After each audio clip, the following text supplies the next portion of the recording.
প্রবীণ। প্রতিদিনকার মতো আজও আমি চলে এসেছি তোমাদের ইতিহাস চ্যানেলে। পশ্চিমবঙ্গ বিজ্ঞান মঞ্চের অঙ্কগুলি আমরা সমাধান করে চলেছি। গত পর্ব থেকে আমরা তোমাদের প্রশ্ন এবং উত্তর সাথে সাথে কিভাবে সেই প্রশ্নগুলোর ওই উত্তরটা এলো তার সমাধান করে দিচ্ছি। তো সেই কারণে তোমরা নিশ্চয়ই এই ভিডিওগুলো সম্পূর্ণরূপে দেখছো। আগামী দিনে এই ভিডিওগুলো যদি তোমরা সম্পূর্ণরূপে দেখে থাকো তাহলে কিন্তু 30-এ 30 পেতে পারো। তো সেই রকমই আরো কয়েকটি অঙ্ক আজ আমরা এই পর্বে তুলে ধরবো। এটি আমাদের 25তম পর্ব। যে 25টি পর্ব তোমাদের তুলে দেওয়ার আমরা কথা দিয়েছিলাম এক প্রকার, যে পশ্চিমবঙ্গ বিজ্ঞান মঞ্চের মেধা অন্বেষণের পরীক্ষাকে সামনে রেখে এই 2024-এ যাতে করে প্রত্যেকটি ছাত্রছাত্রী গণিত এই বিষয়টিতে 30-কে 30 পেতে পারে, সেই কারণে আমরা 25টি ভিডিও আপলোড করব। তোমাদেরকে বলি যে শুধু 25টি নয়, আমরা আরো দুটো ভিডিও তোমাদেরকে অতিরিক্ত দেব, যাতে করে তোমাদের কোনো অঙ্কই আনকমন না হয়। সম্পূর্ণরূপে প্রত্যেকটি অঙ্ক যাতে করে তোমাদের প্রশ্ন নিজেদের জানার মধ্যে হয় এবং সেগুলি তোমরা যাতে করে করতে পারো, সেই জন্য তোমাদের অবশ্যই কিন্তু প্রত্যেকটি ভিডিও সম্পূর্ণরূপে দেখতে হবে। আমাদের কেসিনাগের যে প্লেলিস্ট রয়েছে সেখানে তোমরা সার্চ করলে কিন্তু এই ভিডিওগুলো সব আপলোড আছে, তোমরা পেয়ে যাবে। তো সেই কারণে যারা এখনো পর্যন্ত সমস্ত ভিডিওগুলো দেখতে পারোনি, তারা যদি সাবস্ক্রাইব করা আছে তাহলে অবশ্যই সম্পূর্ণ ভিডিওগুলো দেখে নাও, কারণ প্রত্যেকটি অঙ্কই কিন্তু অত্যন্ত গুরুত্বপূর্ণ। আর অঙ্কগুলো যদি 1 থেকে 2 বার তোমরা দেখে নাও এবং সেই সঙ্গে বাড়িতে অনুশীলন করো, তাহলে আগামী 2 অক্টোবরের পরীক্ষায় খাতায় কিন্তু তোমরা সম্পূর্ণরূপে 30-কে 30 নাম্বারের প্রশ্নের উত্তর দিয়ে আসতে পারবে এবং 30-কে 30 পেতেও পারবে। তো সেই কারণে আজকের এই সম্পূর্ণ ভিডিওটা দেখবে এই আশা প্রত্যাশা রেখে আমি আমার সকল ভিউয়ার তথা সচেতন অভিভাবক এবং সেই সঙ্গে প্রিয় ছাত্রছাত্রীদের বলবো সম্পূর্ণ ভিডিওটা দেখে লাইক, কমেন্ট এবং শেয়ার করো। আর তার সাথে সাথে অবশ্যই যারা নতুন তারা আমাদের চ্যানেলটাকে সাবস্ক্রাইব করে রাখো, কারণ এরকমই গুরুত্বপূর্ণ ভিডিও আমরা কিন্তু এই চ্যানেলের মাধ্যমে প্রতিদিন আপলোড করে থাকি। তো চলো আমরা শুরু করব। আজকে দেখো এই 12টা প্রশ্ন, এই 12টা প্রশ্নের উত্তর এবং প্রশ্ন দেওয়া হয়েছে। আমরা কিভাবে এগুলো এলো বা হলো তা তোমাদের সমাধান করে দেখাবো। তো সেই কারণে সম্পূর্ণ ভিডিওটা কিন্তু দেখতে হবে। মাঝ পথে ছেড়ে চলে গেলে উত্তরটা তোমাদের মুখস্থ হয়তো যারা যারা রাখতে পারবে তাদের ক্ষেত্রে ঠিক আছে, কিন্তু আগামী দিনে অঙ্কগুলো করতে পারবে না। তো দেখো কিভাবে করছি আমরা। এখানে রয়েছে দেখো একই দাগের প্রশ্নে বলা রয়েছে কাপ পূরণ করতে বলেছে। এটা আছে 125-কে দশমিক মানে প্রকাশ করলে হবে। এটা 125 নয়, 125-এর 100, 125-এর 100 একে দশমিক ভগ্নাংশে যদি প্রকাশ করি তাহলে কি হবে? যেহেতু নিচে রয়েছে 100, উপরে 125, তাহলে দুটো শূন্য আছে নিচে, আমরা কি করব না আমরা দুঘর বাঁ দিকে সরে যাব। পূর্ণ সংখ্যা মনে রাখবে শেষে দশমিক, তাহলে দশমিক এখানে আসতে হবে 125, অর্থাৎ এই 5-এর পরে রয়েছে, তাহলে দুঘর সরে গেলে পাবো 1.25। এইভাবে উত্তর। এবার দেখো 2-এর দাগের প্রশ্ন। 2-এর দাগের প্রশ্নে কি বলেছে? এখানে বলেছে একজন লোক 220 টাকায় একটি দ্রব্য কিনে দ্রব্যটি 20% লাভে বিক্রি করলে তার বিক্রয় মূল্য হবে 1.5 টাকা। তাহলে কত টাকা বিক্রয় মূল্য হবে? 220 টাকার জিনিস একটি দ্রব্য কিনে দ্রব্যটি 20% লাভে বিক্রি করছে। কোন জিনিসকে 20% লাভে বিক্রি করা মানে কি? 100 টাকার জিনিস সেটাকে বিক্রি করছে 100 যোগ 20 মানে 120 টাকা। তাহলে 220 টাকার জিনিসটি কত টাকা বিক্রি হবে? তাহলে 100 যোগ 20 বাই 100 গুণ 200 সমান সমান লিখব এখানে 120 বাই 100 গুণ 220। এবার কাটাকুটি করব, একটা দুটো শূন্য একটা দুটো শূন্য কেটে গেল, সমান সমান কি পাচ্ছি 12 গুণে 24, 12 গুণে 24 আর 2 হবে 26, অর্থাৎ 264 টাকা। তার মানে 20% লাভে বিক্রি করতে হলে জিনিসটিকে 264 টাকায় বিক্রি করতে হবে। 220 টাকার জিনিস 264 টাকায় বিক্রি হবে। এবার দেখো 3-এর দাগের প্রশ্ন। 3-এর দাগের প্রশ্ন বলেছে 9-40-কে ভগ্নাংশের শতকরা হিসাবে লিখলে কত হবে? 9-40। তো দেখো এখানে রয়েছে 9-40, এটা একটা ভগ্নাংশ। একে আমাদের শতকরা রূপ দিতে গেলে একে আমরা 100 দিয়ে গুণ করব। তাহলে কত হবে?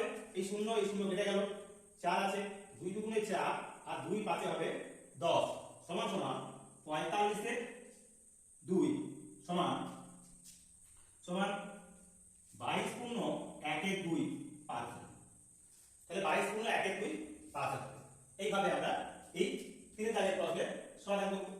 তো চলো এবার বাকি যে অঙ্কগুলি রয়েছে, বাকি আরো 9টি অঙ্ক, সেই অঙ্কগুলির সমাধান করি। সম্পূর্ণ ভিডিওটা দেখো, তাহলে কিন্তু এই প্রশ্নগুলো শুধু উত্তর জানলে নয়, এই উত্তরগুলো কিভাবে এলো আর কিভাবে করতে হবে তার সমাধানও কিন্তু তোমাদের জানতে হবে। কারণ অঙ্কগুলো শুধু শুধু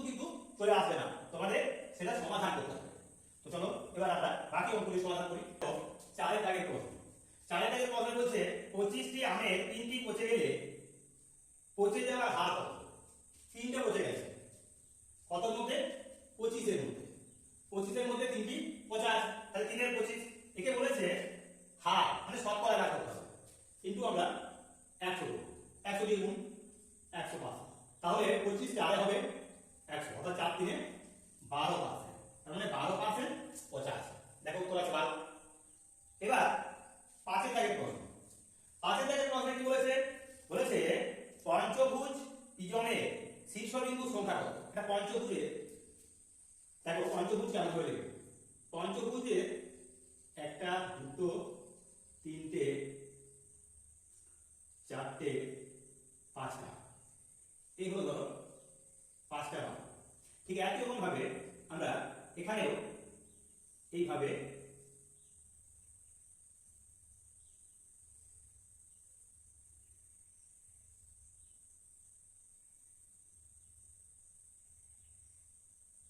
এইভাবে আমরা এই পঞ্চভুজটাকে আঁকতে পারি। তাহলে এখানে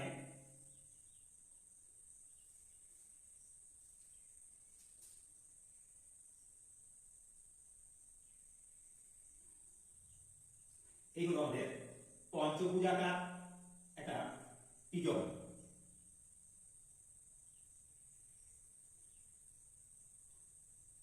এইগুলো পঞ্চভুজাকার একটা প্রিজম, যা এই একটা শীর্ষবিন্দু, এই একটা শীর্ষবিন্দু, এখানে একটা শীর্ষবিন্দু, এখানে একটা শীর্ষবিন্দু, এখানে একটা শীর্ষবিন্দু।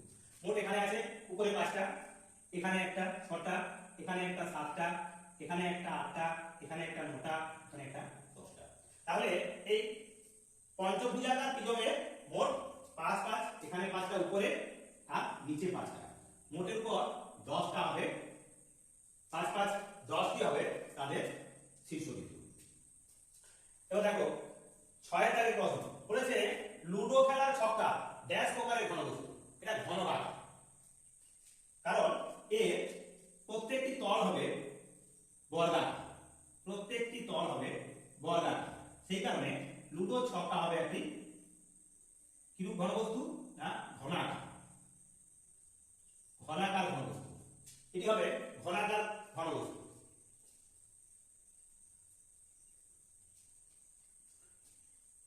ঘনবস্তু সেটা হলো ঘনক, এটা হবে ঘনক, ঘনক। তো এইগুলো আমাদের 6 এর দাগের প্রশ্নের উত্তর। এবার দেখো 7 এর দাগের প্রশ্ন, কোন চতুর্ভুজের কর্ণ দুটি সমকোণে সমদ্বিখণ্ডিত হলে চতুর্ভুজটি হবে কি? কর্ণ মনে রাখবে একমাত্র রম্বসেরই কর্ণ যারা কি হয় লম্বভাবে সমদ্বিখণ্ডিত করে। এটা হলো একটা রম্বস। এই 7 এর দাগের প্রশ্ন, এইগুলো রম্বস, যা প্রত্যেকটি বাহু সমান, এই বাহু সমান, এই বাহু সমান সমান, এই বাহু, তিনটে বাহু সমান, কিন্তু এদের কর্ণগুলো অসমান, এই কর্ণগুলো অসমান। এখন যদি আমরা এর নাম দিই এ বি সি ডি, তাহলে এবি সমান বিসি সমান ডিসি সমান এডি, আর এই বিডি এবং এসি এরা কিন্তু সমান নয়, এরা অসমান হয়। আর এই কর্ণগুলো কি হয় না, এরা লম্বভাবে সমদ্বিখণ্ডিত করে, অর্থাৎ এখানে হবে 90 ডিগ্রি কোণ, এখানে হবে 90 ডিগ্রি কোণ, এখানে হবে 90 ডিগ্রি কোণ, এখানে হবে 90 ডিগ্রি কোণ। এবং এই যদি আমরা এটা নাম দিই ও, এখন তাহলে এ ও সমান ওসি হয় এবং বি ও সমান ওডি হয়। তো এইগুলো আমাদের এই পর্বের আরো 7-7টি প্রশ্নের সমাধান কিভাবে করতে হয় তা তোমাদের দেখিয়ে দিলাম, বা কিভাবে এই উত্তরটা আসলো তা তোমাদের তুলে ধরলাম। তো সম্পূর্ণ ভিডিওটা দেখতে থাকো, তাহলে বাকি অঙ্কগুলো তোমাদের কাছে একদমই জল ভাত হয়ে যাবে। 8 এর দাগের প্রশ্ন, 8 এর দাগের প্রশ্ন বলেছে একটি শঙ্কু ড্যাশটি তল আছে। শঙ্কু, এইগুলো দেখো একটা শঙ্কু, এটা হলো একটা শঙ্কুর চিত্র।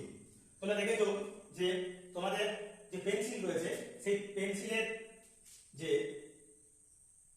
আগা প্রান্তটা, সেই প্রান্তটা এইরূপ, বা তোমরা কলার মশা দেখেছো, বা তোমরা উল্টানো যে ফানেল, এইরূপ চিত্র। অর্থাৎ এটা দুটো তল আছে, একটা হলো এই তল আর এখানে একটা তল। এই তলটাকে বলবো আমরা সমতল, এটা হলো সমতল, আর এটা হলো বক্রতল। বক্রতল তার মানে দুটি তল আছে, দুটি তল আছে, একটা শঙ্কুর দুটো তল। এবার দেখো 9 এর দাগের প্রশ্ন, 9 এর দাগের প্রশ্নে বলেছে পঞ্চভুজ, এটা হলো 9 এর দাগের প্রশ্ন রয়েছে ষড়ভুজের মোট কর্ণ সংখ্যা কত? এটা ষড়ভুজ। তো দেখো আমরা 6টা বাহু বিশিষ্ট একটা ষড়ভুজ আছি, 1 2 3 4 5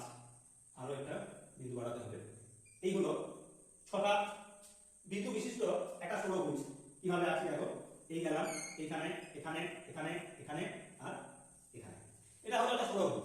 এবার কত কটা হবে, আমরা যদি এখান থেকে যেতে শুরু করি তাহলে এখানে একটা এখানে একটা আর এখানে হবে একটা, মোট তিনটা, এখানে তিনটে পেলাম।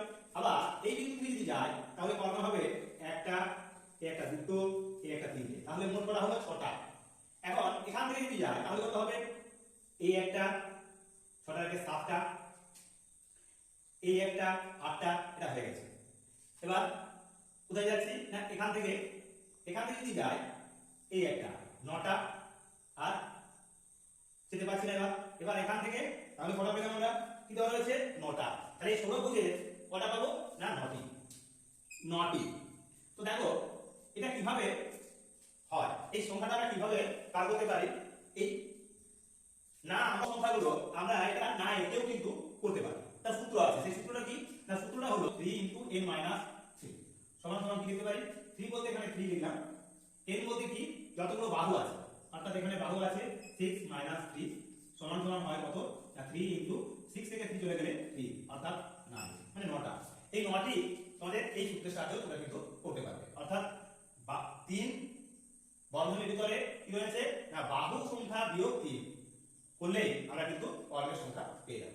তো দেখো এবার 10 এর দাগে প্রশ্ন বলেছে, ঘড়িতে যখন 6টা বাজে তখন ঘন্টা ও মিনিটের কাঁটা মধ্যবর্তী কোণ ড্যাশ ডিগ্রি।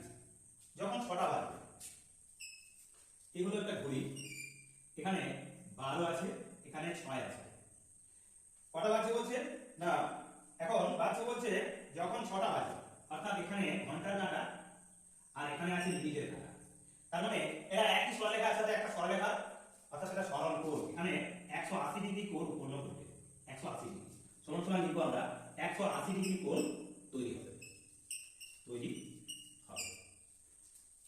তো চলো এবার বাকি যে দুটি অঙ্ক রয়েছে সেই দুটি অঙ্ক আমরা এই অঙ্কটা মুছে দিয়ে তোমাদের তুলে দেব। এবার 11 এর প্রশ্ন কি রয়েছে, 11 এর প্রশ্নে বলা রয়েছে একটি বর্গাকার জমির ক্ষেত্রফল 1 বর্গ কিমি হলে ওই জমির পরিসীমা কত। এটা হলো একটা বর্গাকার জমি, বর্গাকার জমি মানে এর প্রত্যেকটি বাহু সমান, তাহলে তার ক্ষেত্রফল বলে দিয়েছে কি না 1 বর্গ কিমি। তাহলে বাহু সমান কি হবে, আমরা জানি বাহু সমান ক্ষেত্রফলের বর্গমূল, তাহলে ক্ষেত্রফল দেওয়া আছে 1, তাহলে সেই 1 এর বর্গমূল করলে পাবো আমরা কি না 1 কিমি, 1 কিমি দিলাম।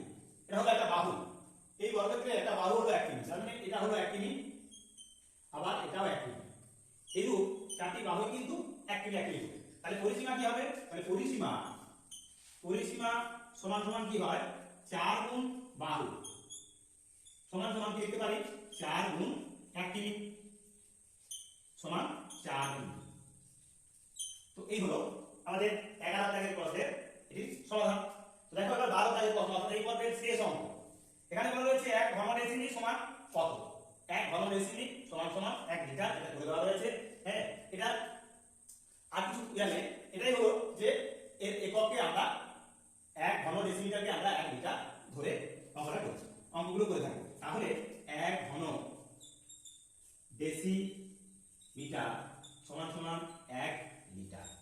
তো এই হলো আমাদের এই পর্বের 12টি অত্যন্ত গুরুত্বপূর্ণ প্রশ্নের সমাধান, যে কিভাবে অঙ্কগুলো করতে হবে তার সমাধান তোমাদের তুলে দিলাম। আশা করি ভিডিওটা তোমাদের কাছে অত্যন্ত প্রয়োজনীয় ছিল, আর সেই সঙ্গে অবশ্যই ভালো লেগেছে। যদি ভালো লেগে থাকে তাহলে অবশ্যই লাইক, কমেন্ট এবং শেয়ার করো, আর তার সাথে যারা নতুন তারা অবশ্যই আমাদের চ্যানেলটিকে সাবস্ক্রাইব করে রাখো।